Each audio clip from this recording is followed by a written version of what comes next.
Atuação do médico veterinário no Centro de Controle de Zoonoses. Prevenção e controle. Desde que foram estabelecidos os padrões de convivência coletiva, o homem tem lutado contra as enfermidades que põem em risco a saúde dos animais. No entanto, muitas das doenças que dizimaram seus rebanhos também foram responsáveis pela morte de milhares de pessoas. O médico veterinário foi inicialmente inserido nas equipes de saúde pública por estar apto a obter um diagnóstico seguro, estabelecer um tratamento eficaz e controlar as doenças dos animais antes que estas viessem a ser transmitidas aos homens. Neste contexto, torna-se imprescindível a participação do médico veterinário na saúde dos humanos, no controle de vetores e nas zoonoses que podem afetar tanto o homem como o animal.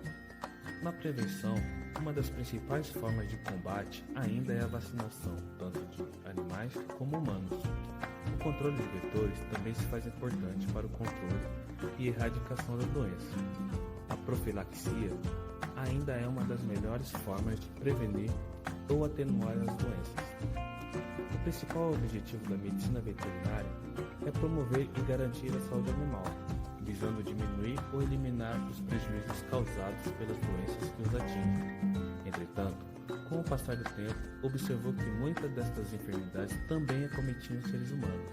Dessa forma, a atuação do médico veterinário na prevenção e controle de zoonoses tornou-se imprescindível. Últimos dados da Organização Mundial da Saúde mostram que 75% das doenças humanas emergentes ou reemergentes são zoonoses.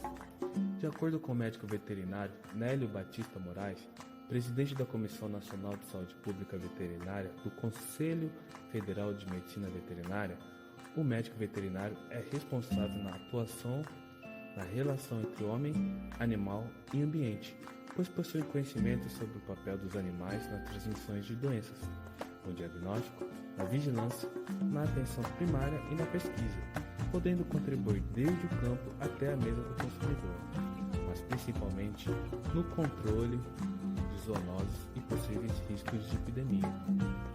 O método para evitar que a zoonose se manifeste é a prevenção. Pode ser executado de forma temporária ou permanente, dependendo do contexto epidemiológico. Existem três principais maneiras de agir na prevenção. Educação em saúde é a primeira delas e consiste em atividades desenvolvidas nas comunidades a fim de divulgar informações preventivas às zoonoses.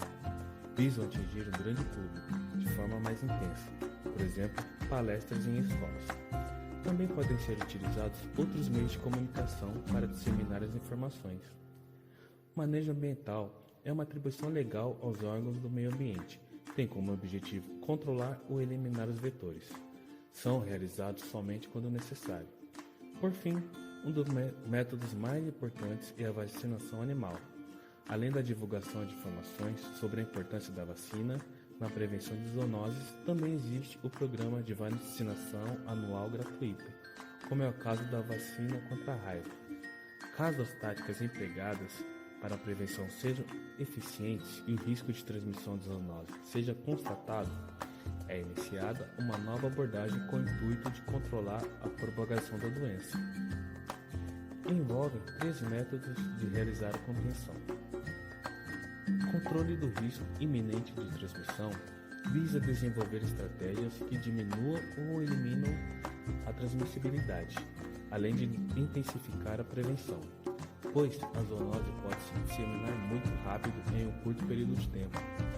Controle de zoonose incidente intervém de forma efetiva na interrupção do ciclo de transmissão. Controle de zoonose prevalente mantém as medidas de vigilância ativa e passiva, bem como a prevenção, antecedendo as táticas de controle para que a zoonose não reincida. Caso isso ocorra, é necessário rever as medidas adotadas, objetivando alcançar a eliminação de reincidência da doença. Atividade das unidades de vigilância. Recepção dos animais pela UVZ, entrega de animais vertebrados pela população. A UVZ só deve receber animais em situações específicas de risco de transmissão de zoonose, de relevância para a saúde pública, de importância no contexto epidemiológico do município. Cabe ao médico veterinário, responsável técnico, estabelecer protocolos para avaliação e recebimento dos animais, vivos ou mortos, indicando a forma de triagem e a documentação a ser apresentada pelo solicitante, inclusive atestado ou laudo médico veterinário, quando necessário. Transporte. O embarque dos animais a serem removidos no veículo de transporte, nos respectivos compartimentos inerentes às espécies envolvidas, deve ser realizado com segurança e tranquilidade, evitando-se ruídos e movimentos bruscos para reduzir riscos de traumas, estresse, acidentes ou fugas. O veículo de transporte dos animais deve obedecer às normas vigentes para o transporte da espécie em questão. Ela precisa estar com os compartimentos fechados, ter ventilação apropriada, ser higienizado e proporcionar segurança ao animal, à população e aos funcionários. Remoção de animais. Apreensão e captura de animais vertebrados. A UVZ só deve apreender ou capturar animais que de fato ofereçam risco iminente de transmissão de zoonose de relevância para a saúde pública, de importância no contexto epidemiológico do território de atuação. O processo de remoção de animais de relevância para a saúde pública deve empregar métodos de manipulação apropriados a cada espécie. Atividades laboratoriais.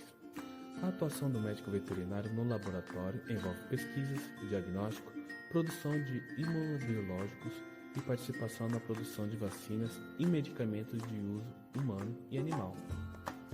Controle de populações de animais.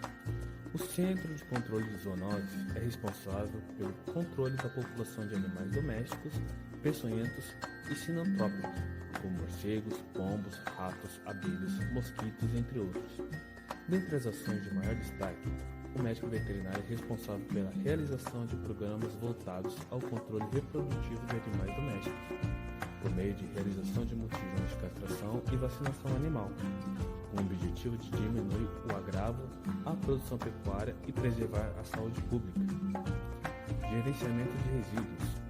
O gerenciamento de resíduos vai além do cumprimento à legislação vigente, tendo como objetivo reduzir e aproveitar a reciclagem simples, apresentando uma redução nos custos diretos e indiretos e da segurança aos prestadores de serviços à saúde, aos trabalhadores, à população e ao meio ambiente. Identificar os tipos de resíduos e fazer o controle de destinação adequada, orientando sobre a segurança e saúde, sempre avaliando a gestão de resíduos da melhor forma para reduzir os riscos de exposição a agentes perigosos, bem como custos para o gerenciamento dos resíduos. Todos os profissionais envolvidos neste processo devem utilizar equipamentos de proteção individual. O plano de gerenciamento de resíduos consiste nas seguintes etapas: acondicionamento, armazenamento, identificação, coleta e transporte. Segregação. Separação dos resíduos assim que gerados de acordo com as características físicas, químicas e biológicas. Acondicionamento. É o ato de embalar de forma correta a fim de evitar ruptura e vazamentos. Armazenamento. É feito em local temporário até o momento da retirada e não deve ser feito diretamente sobre o piso e sim em um recipiente específico. Lixeira. Identificação. Informações sobre os resíduos contidos na embalagem, coleta e transporte, realizados por empresa especializada. Contudo, essa é uma pequena parte da contribuição do médico veterinário aos serviços de gerenciamento de resíduos, seja no setor público ou privado. E para que esse processo seja feito de maneira padronizada e simplificada, o Conselho Federal de Medicina Veterinária elaborou um plano de gerenciamento de resíduos de serviços de saúde animal, o PGRSSA, com a finalidade de dar atenção especial em todas as fases de manejo, uma vez que seus componentes químicos, biológicos e radioativos podem oferecer riscos graves e impactos imediatos à saúde da população e à natureza.